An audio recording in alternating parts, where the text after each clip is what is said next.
Let's talk about everyone's favorite topic, fanfiction and the people who write it. That's it. That's my intro.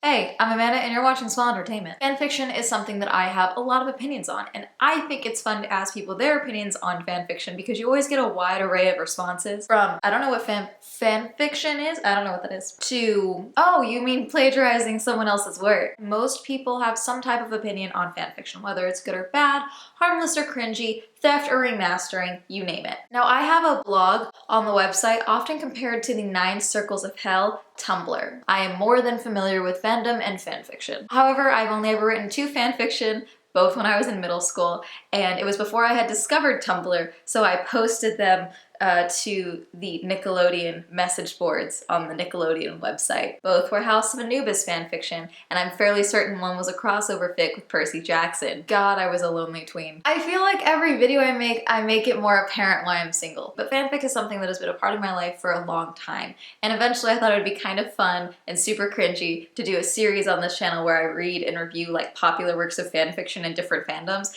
and then like analyze and discuss the different cultural impacts they had on said fandoms. I feel like that would be like the perfect balance of facts and opinions with a heaping dose of cringe, which is exactly what this channel was built on. But fanfiction as a whole is not what this video is about. This video is about the unofficial archive of our own app, Fanfic Pocket Archive Library. This video is also sponsored by AdamandEve.com. Adam and Eve is everything a single virgin like me could want, but they also have plenty for couples as well. They have a variety of lingerie, whether you buy that for your bedroom mirror or for another person is up to you, and a large selection of larges. They have 24/7 customer service, 90-day no-hassle returns, and 20% of their profit goes to fighting the spread of HIV around the world. You can use code SWELL for 50% off one item and free shipping on AdamandEve.com. Before we can discuss Fanfic Pocket Archive, let me first explain Archive of Our Own, or AO3 as it also is commonly known. AO3 is pretty much the fanfiction site at the moment. Others include fanfiction.net and Wattpad. It is a non-profit site that hosts over 36,000 fandoms, has 2.3 million users, and has over 5.7 million works on it. And it won the Hugo Award for Best Related Work in 2019. The site is run and maintained by volunteers and they do not run ads. However, they do hold annual fundraisers to maintain the cost for servers for the site. I really want to stress here that no one who posts their work to AO3 is making money by doing so. Sure, you could count private commissions, like say you want your favorite fanfic author to write a coffee shop at you for the 2 My Little Ponies you ship, so you pay them to do so. But that's not handled through AO3, so we're not going to include that here. A few weeks ago, I was scrolling through a fandom blog I follow when I found this post. The post is written by a fic writer who's trying to alert other fic writers on Tumblr who post to AO3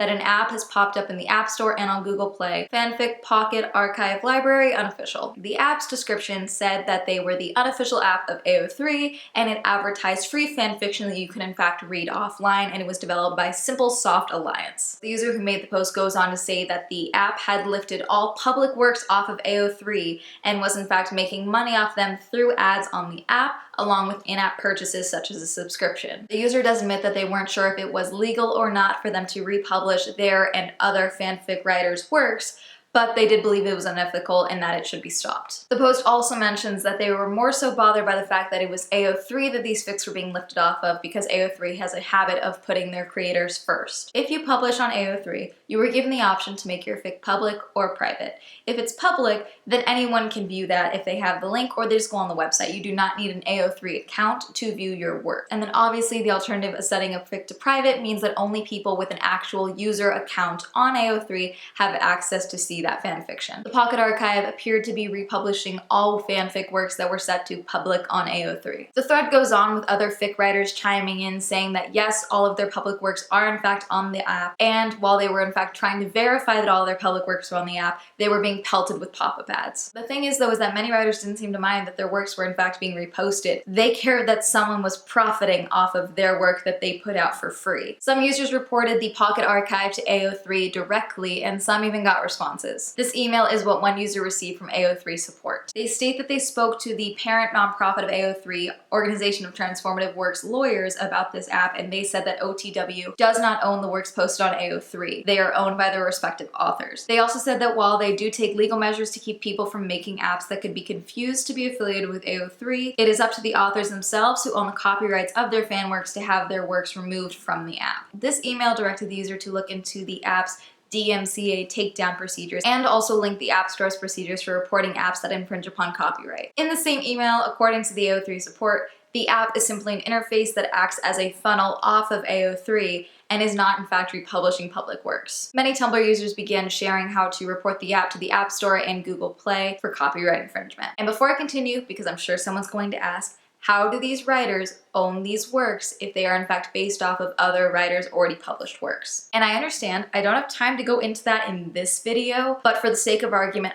I believe that fanfiction is technically considered transformative and is therefore protected, but do not take my word for it because I am definitely not an expert in copyright law. Now that was where this particular post ends, but if you go into the notes of that post, you will see that plenty of users were pretty pissed that their works were being profited off of, and many had some choice words for the developer themselves. Many were also concerned about the potential risk of someone else profiting off of their work, such as the original intellectual property owners coming after them for trying to profit off of their work. As more posts like these surface, more news about the developer got around.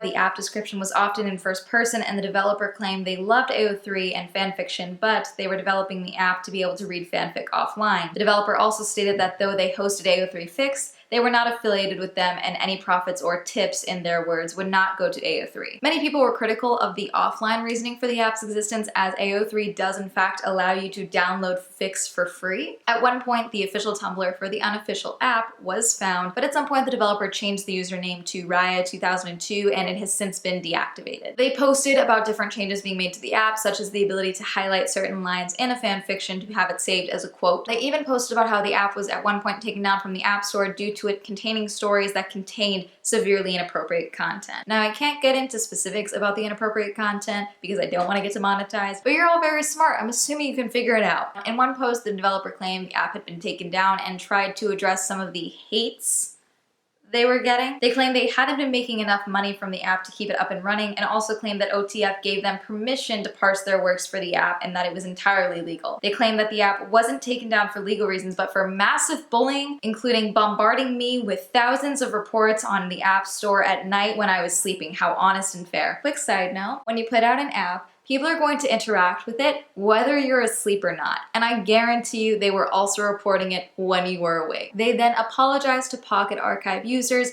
and asked them to ask the haters why they were so aggressive. I'm not sure if this next part happened before or after this post went up because it's kind of hard to date things on Tumblr mobile. And like I said, everything's been deactivated, so I'm going off of screenshots that I have from mobile at the time. But at some point the developer posted a screenshot from something from AO3. The screenshot appeared to be a notice from AO3 to the developer claiming that the app was in fact infringing upon their trademark of their logo, their name, and even the color red they use in their logo. Under the screenshot, the developer said, "Please understand that it's impossible for my app to become official because AO3 wants to remove my app from the App Store." Understandably or not, none of the fanfic writers whose work this developer was trying to profit off of were too happy with that response. OTW posted about Fanfic Pocket Archive along with a couple other fanfiction apps that were ripping off works on February 17th, 2020. At the time, the app had been removed from the Google Play Store, but not the App Store. However, a Redditor on the same day posted that the app had been removed from both the App Store and the Google Play Store, at least from what they could see from Germany. As of March 2020, the Fanfic Pocket Archive has been removed from the App Store and the Google Play Store, but similar apps do in fact still exist on both sites. I'm bad at endings. I wanted to talk about this topic for a variety of reasons. I may not be a fanfiction writer, but I am someone who wants to have my own writing published one day, and the concept of someone plagiarizing your work is angering. I'm also a fan who's involved in various fandoms. I know fanfic writers who use fanfic as a ways to escape from their day-to-day lives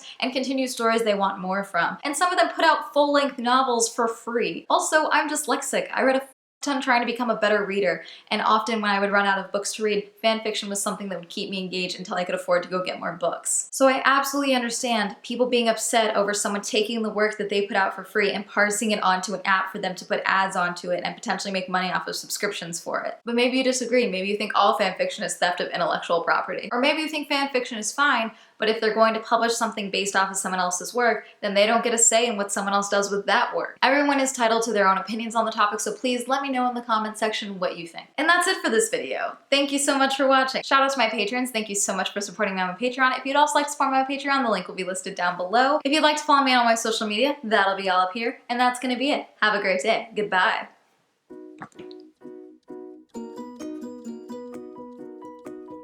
All Alright, if I do that fanfiction series, should I start with My Immortal or Fallout Equestria? Thank you, Adam, Alaradia, Andrew B, Andrew G, Anna, Becca, Lewis, Bradley, Brandon, Buffy, Cliff, Dean, That Dude, Douglas, Elliot, Eric B, Eric C, Aaron, Chris, George, Glenn, Hannah, High Roll Cast, James, Jennifer, Jenny, Jesse, Jesse Blast, Jonathan, Catherine, Qwerty, Kyle, Liam, Lissa, Matthew C, Matthew J, Crab, Michael, Miriam, Rachel, Rebecca, Samani, Siobhan, Stefan, V, Bright Eyes, and Watcha.